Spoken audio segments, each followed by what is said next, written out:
South India shopping mall festival and wedding celebrations సరికొత్త designs తో అద్భుతమైన కలెక్షన్. సో ఇప్పుడు సెలబ్రిటీల ఇళ్లలో పెళ్ళిళ్ళు అవుతున్నాయి అనుకుంటే ఎందుకని దాని గురించి అంత మాట్లాడుకునే పరిస్థితి వస్తుందంటారు? Because their celebrity. అంతకన్నా సింపుల్ ఆన్సర్ ఏముంది? మా పక్కింటి గురించి చెప్తే ఎవరికి ఉండదు కదా. ఎవరో ఒక స్టారు, ఒక పొలిటికల్ పర్సను, ఏదో ఒక విధంగా చాలామందికి తెలిసిన మనిషి గురించి మాట్లాడితేనే ఎంటర్టైన్మెంట్ వస్తుంది. వేరే వాళ్ళతో రాదని కాదు, అది లిమిటెడ్ సర్కిల్లో ఉంటుంది. అది వైడర్ సర్కిల్ కావాలంటే you always have to target A celebrity. So పెళ్లి వ్యవస్థకు సంబంధించి అవుతున్నటువంటి లోపం, ఎక్కడ లోపం ఉంది అంటే వ్యవస్థలోనే లోపం ఉంది. ఎలా ఉండాలంటారు? అదే చెప్తున్నాను. వ్యవస్థలో ఉందంటే మనకున్న ఇండిపెండెన్స్, మనకున్న మైండ్ సెట్లో ఇద్దరిని కలిపి ఒక చోట ఉంచటం, అది పెళ్ళి అనే పేరుతోటి వాళ్ళని బంధించడం అనేది that is where the problem comes. ఇప్పుడు ఒక ప్రాబ్లం ఏమొస్తుంది, ఇప్పుడు హస్బెండ్ ఉన్నాడు అనుకోండి, హీ నోస్ హిజ్ రిలేటివ్స్, ఆ పేరెంట్స్ అవ్వచ్చు, తన సిస్టరు, వీళ్ళు ఇంట్లో చేసే పని వాళ్ళు ఉంటారు, అందరూ కూడా ఇప్పటి నుంచో తెలుసు. కొత్తగా వచ్చిన అమ్మాయికి వాళ్ళు తెలియదు. అప్పుడు వీడికి వాళ్ళ మీద ఉన్న అభిప్రాయాలు సేమ్ అభిప్రాయాలు అమ్మాయికి రాకపోవచ్చు, which is one of the big reasons why the daughter in law versus the family ఎందుకు ఉంటుంది అంటే అదొక point. And it is naturally understandable. అది నేను గబుక్కుని మిమ్మల్ని కలిస్తే మీ మీద నాకున్న అభిప్రాయానికి, మిమ్మల్ని మీ గురించి ఎప్పటి నుంచో తెలిసిన వాళ్ళకి అభిప్రాయానికి ఎలా సింక్ కుదురుతుంది? అప్పుడు ఎక్స్పెక్ట్ చేయటం తప్పది. సో ఇది ఒక ఎగ్జాంపుల్ చెప్తాను. రెండో ఎగ్జాంపుల్, ఇప్పుడు నాకు తెలిసిన ఒక అమ్మాయి, she wanted to get divorce. ఏంటి ప్రాబ్లం అంటే, I find him very boring, which is the good enough reason. Bore కొట్టే మనిషి, మీరు మామూలుగా నేను బోర్ కొడితే మీరు వెళ్ళిపోతారు, కాసేపు హలో మాట్లాడి వెళ్ళిపోతారు, నేను వెళ్ళిపోతాను. మరి కలిసే ఉండాలి అంటే బోర్ కొట్టించి కొడితే ఎలా సాధ్యం? అది she might find something else more interesting, someone else more interesting. అప్పుడు మీ లైఫ్ మీకోసమే బతకాలి అని ఒక అండర్స్టాండింగ్ మీకు వచ్చినప్పుడు, ఇంకొకళ్ళ కోసం నా లైఫ్, నా టైము నేను సాక్రిఫైస్ చేయను. ఆ ఇండిపెండెన్స్లోంచి వస్తుంది ఆ బ్రేక్అవే అనేది. సో మ్యారేజ్ అనేది ఒరిజినల్గా క్రియేట్ చేసినప్పుడు, ఓకే, భర్త భార్య ఇద్దరు వాళ్ళ పిల్లలుగా అంటారు, పిల్లల్ని పెంచుతారు, చదివిస్తారు, వాళ్ళు ఏదో చేస్తారు. ఫ్యామిలీ ఆస్పెక్ట్ అనేది సొసైటీ కోసం చేసింది, ఇండివిజువల్ కోసం చేసింది కాదు. ఎప్పుడైతే ఇండివిజువల్ ఫ్రీడమ్ అనేది పెరగటం పెడితే ఇలాంటి ఇన్స్టిట్యూషన్స్ అన్ని కనుమలేకపోతాయి. సో ఈ పెళ్ళిళ్ళు అనేటువంటి వ్యవస్థ లేకుండా ఈ మధ్య కాలంలో వచ్చినటువంటి లివ్ ఇన్ రిలేషన్, దాంట్లో కూడా గొడవలు అవుతున్నాయి, దాంట్లో హ్యాపీగా విడిపోతున్నారు. కరెక్ట్. ఇప్పుడు పెళ్ళి అనేది వేరే వాళ్ళకి చెప్పడానికి, లివ్ ఇన్ రిలేషన్షిప్ అనేది వాళ్ళిద్దరికి ఉన్న పర్సనల్ ఆస్పెక్ట్. అది దట్స్ ఓన్లీ డిఫరెన్స్. యూనో, ఇక దాంట్లో లీగల్గా ఎన్ని ఇయర్స్ ఉంటే అది వ్యాలిడ్ ఉంటుంది, ఇది అది అని. కొట్టుకుంటాం అనేది ఎలా జరుగుతుంది? మీరు అసలు ఇద్దరు ఒక చోట ఉంటే కొట్టుకోకుండా ఉండలేరు. అంటే ప్రెషర్ ఆఫ్ అది ఏమంటుంది, expectation more than anything else. Yeah. So ఇలాంటి ఇష్యూస్ రాకుండా ఉండాలంటే understanding is the better way అంటారు. అడ్జస్ట్మెంట్ అండర్స్టాండింగ్ అనేది ఈజీ చెప్పటం. I do not believe it's అండర్స్టాండింగ్గా ఉండాలండి. ఇప్పుడు ఫర్ ఎగ్జాంపుల్, ఎవరో కౌన్సిలరు, ఒక సైకాలజిస్టు భార్యాభర్తలు అన్యోన్యంగా ఉండాలి అని అన్నట్టు ఏదో అన్నారు, నేను యూట్యూబ్లో చూసాను.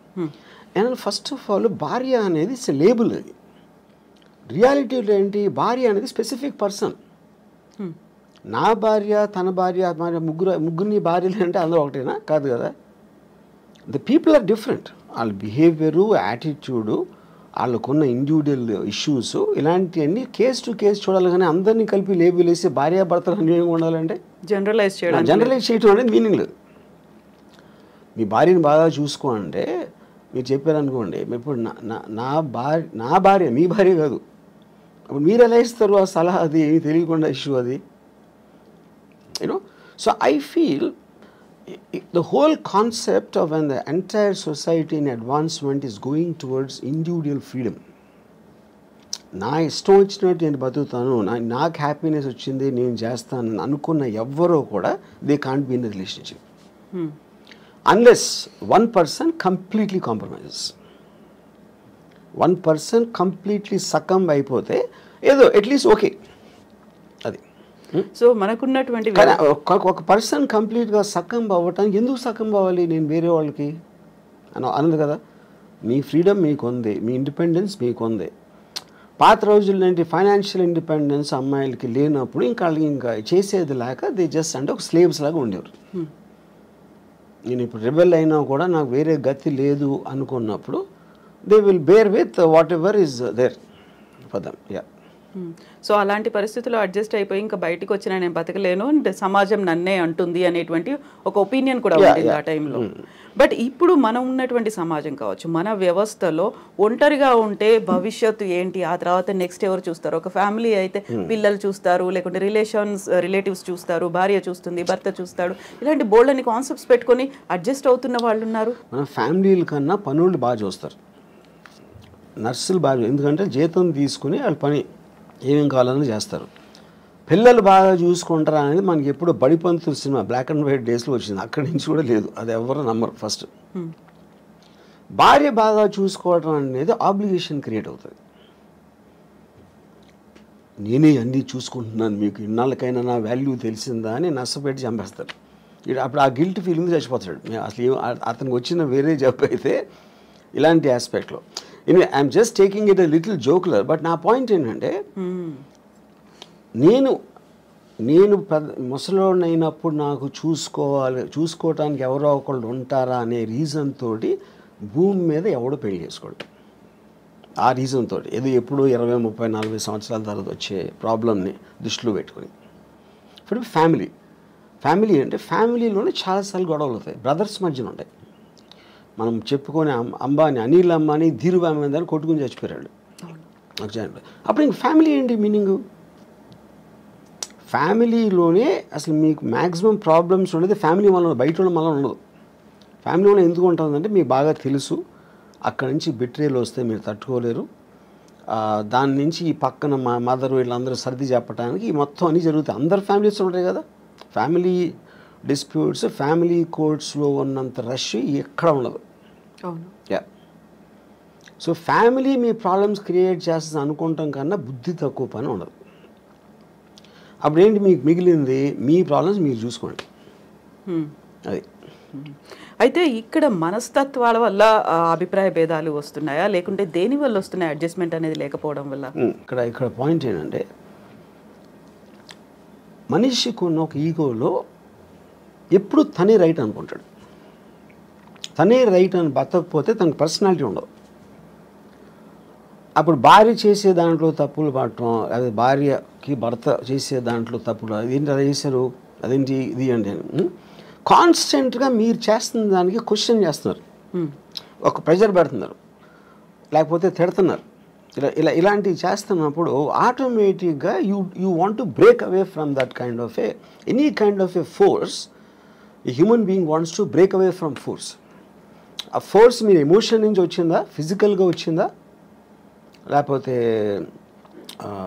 సొసైటీ పరంగా వాళ్ళ అంటే చుట్టూ ఉన్న వాళ్ళు ఏమనుకుంటారు, లేకపోతే పేరెంట్స్ ఏమనుకుంటారు, ఇలాంటి రకరకాల ఆస్పెక్ట్స్లోంచి ఆ ప్రెషర్ ఉంటుంది. అది కొంతమంది సకంబయ్యి ఇంకా చచ్చినట్టు అలా బతికేస్తూ ఉంటారు. చాలామంది ఇష్టం లేకుండా బతుకుతారు, ఇష్టం లేకుండా సంసారం చేస్తారు. అందుకని మీకు పెళ్లి మీద అన్ని జోకులు ఎందుకు ఉంటాయి ఎప్పుడు? Because of that you know.